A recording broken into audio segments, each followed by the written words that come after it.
तो गीता ऐसे प्रत्येक रोग का तर्क संगत उपचार है। और सच मानो और व्यवहार में ला के देखो तो गीता समूची मानवता का श्रृंगार है। ये सत्य है कि गीता हिंदुओं की आस्था है, हिंदुओं का गौरव है, लेकिन केवल हिंदुओं के लिए नहीं, पूरी मानवता के लिए है। और यही गीता की एक ब्यूटी है, विशेषता है कि हमने केवल अपनी बात नहीं की, हमने अपनी जाति वर्ग वर्ण की बात नहीं की, हमने जब भी बात की और गीता ने जब भी संदेश दिया, समूची मानवता और प्राणी मात्र के हित का संदेश दिया। तो गीता वो ग्रंथ है और इसीलिए हमें लगा कि जिस ग्रंथ में इतनी गहराई, इतनी सच्चाई और भावों की इतनी ऊंचाई है, उस ग्रंथ को क्यों केवल मंदिर की शोभा मान लिया जाए या क्यों केवल डेथ बेड पर पड़े लोगों तक सीमित मान लिया जाए।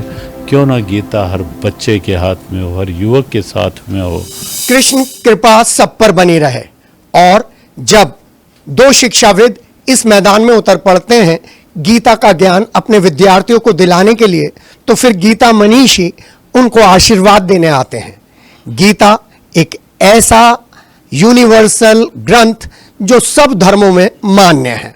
आइए श्री गीता जी के बारे में कुछ जानते हैं, कुछ आशीर्वाद लेते हैं और हम भी कोशिश करते हैं कि श्री गीता जी को अपने जीवन में उतारें।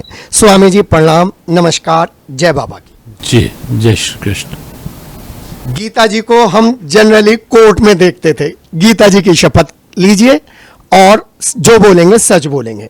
उससे आगे आपने एक ऐसी मुहिम चलाई है जो गीता घर घर चले और उसमें बलराज डूंगर जी, मयंक जी ये आपका सहयोग दे रहे हैं। आप इस पूरी योजना को कैसे देख रहे हैं?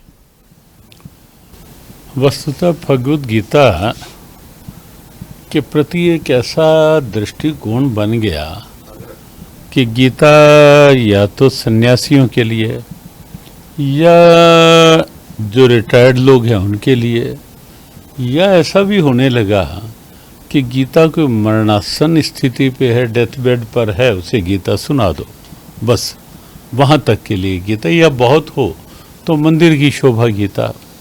लेकिन भगवद गीता वास्तव में एक ऐसा ग्रंथ है जो बच्चों के लिए सुसंस्कार है। और इसीलिए आप पाएंगे गीता वहाँ की अपेक्षा, सन्यासियों की अपेक्षा, बुजुर्गों की अपेक्षा, जो सेवानिवृत्त हैं उनकी अपेक्षा, गीता की आज आवश्यकता बच्चों के सुसंस्कार के रूप में है। गीता की आवश्यकता युवाओं में सकारात्मक और रचनात्मक ऊर्जा के संचार के रूप में है। गीता की आवश्यकता घर घर में कहीं ना कहीं क्षीण हो रहा, समाप्त हो रहा सद्भावना और प्यार, गीता की आवश्यकता घर घर में सद्भावना और प्यार के लिए है। और गीता की आवश्यकता तब अर्जुन के उपचार के रूप में थी, और आज अर्जुन का वह जो रोग है वो पूरा वैश्विक रोग, यूनिवर्सल प्रॉब्लम के रूप में दिख रहा है। कोई तन से रोगी, कोई मन से रोगी, कोई कहीं ना कहीं वातावरण का रोगी। तो गीता ऐसे प्रत्येक रोग का तर्क संगत उपचार है। और सच मानो और व्यवहार में ला के देखो तो गीता समूची मानवता का श्रृंगार है। ये सत्य है कि गीता हिंदुओं की आस्था है, हिंदुओं का गौरव है, लेकिन केवल हिंदुओं के लिए नहीं, पूरी मानवता के लिए है। और यही गीता की एक ब्यूटी है, विशेषता है कि हमने केवल अपनी बात नहीं की, हमने अपनी जाति वर्ग वर्ण की बात नहीं की, हमने जब भी बात की और गीता ने जब भी संदेश दिया, समूची मानवता और प्राणी मात्र के हित का संदेश दिया। तो गीता वो ग्रंथ है और इसीलिए हमें लगा कि जिस ग्रंथ में इतनी गहराई, इतनी सच्चाई और भावों की इतनी ऊंचाई है, उस ग्रंथ को क्यों केवल मंदिर की शोभा मान लिया जाए या क्यों केवल डेथ बेड पर पड़े लोगों तक सीमित मान लिया जाए। क्यों ना गीता हर बच्चे के हाथ में हो, हर युवक के साथ में हो, हर घर में हो, हर चिकित्सा केंद्र में हो और सर्वत्र हो। ज्ञान बड़ी है भक्ति, ये बहुत बड़ा विषय है, लेकिन आप इस पे प्रकाश डालिए, ज्ञान या भक्ति। देखो, तत्व दोनों का एक है, लक्ष्य दोनों का एक है। सही समझने की आवश्यकता है। ज्ञान यदि कोरा ज्ञान है, केवल शाब्दिक ज्ञान है, ज्ञान को यदि सही से जीवन में नहीं धारण किया गया, वो ज्ञान अधूरा है। और भक्ति केवल प्रदर्शन है, यदि भक्ति केवल मात्र पूजा पद्धति तक सिमट कर रह जाती है, तो वो भक्ति भी अधूरी है। आवश्यकता है तत्व को समझने की। भक्ति वो है जहाँ मन दुष्वृत्तियों से, दुष्विचारों से, दुर्भावनाओं से, संकीर्णताओं से, दुविधाओं से ऊपर उठ करके मन परमात्मा में लग जाए, वहाँ भक्ति।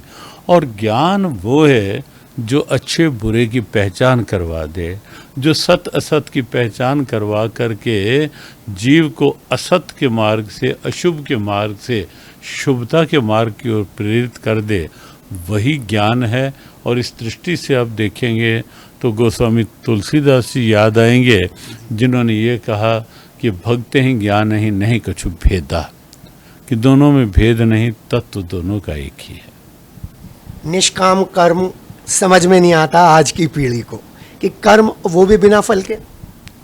हाँ, हमें लगता है कि विस्तार तो हम इसका इसी बात का यहाँ IIMT के स्टूडेंट्स के साथ सीधे संवाद के रूप में करने ही वाले हैं। लेकिन अभी एक ही बात विषय शब्द में हम कहना चाहेंगे कि आवश्यकता भगवद गीता के अनुसार इस बात की है कि मैं अपना फोकस अपनी स्टडी में, अपनी ड्यूटी में, अपने प्रेजेंट में रखूं। फ्यूचर क्या होना है, क्या रिजल्ट आना है, क्या मिलना है, उसकी पहले से टेंशन लेकर के मैं अपने प्रेजेंट को बिगाड़ूं नहीं। यही निष्कामता है कि फल की इच्छा रख कर कर्म नहीं करूं, अर्थात मैं भविष्य की चिंता रख करके अपने प्रेजेंट को खराब ना करूं। जो नहीं है हाथ में उसकी चिंता पहले, और जो हाथ में है उसको ठीक नहीं कर पा रहे, तो यही समस्या हो रही है। इसी कारण से न प्रेजेंट हाथ में रह पाता है, और जब प्रेजेंट ही ठीक नहीं तो फ्यूचर कहाँ से अच्छा बन जाएगा। IIMT के इस प्रयास के लिए क्या आशीर्वचन कहेंगे सर?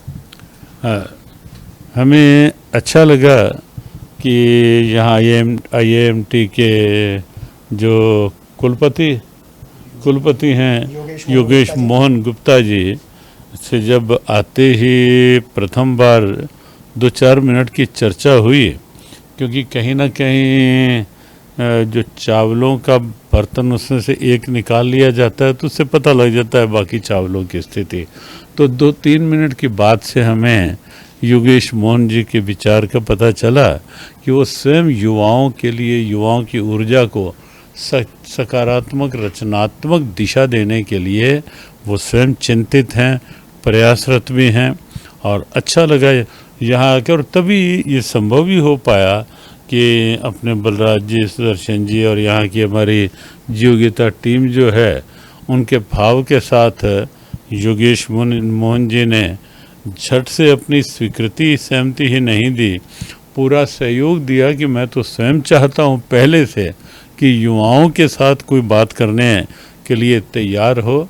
तो अच्छा लगा हमें यहाँ IIMT में इस भाव को देखकर, और आगे निश्चित मिलकर जब हम बढ़ेंगे तो निश्चित यहाँ की IIMT पूरे क्षेत्र के लिए एक अच्छा एग्जाम्पल बन सकती है।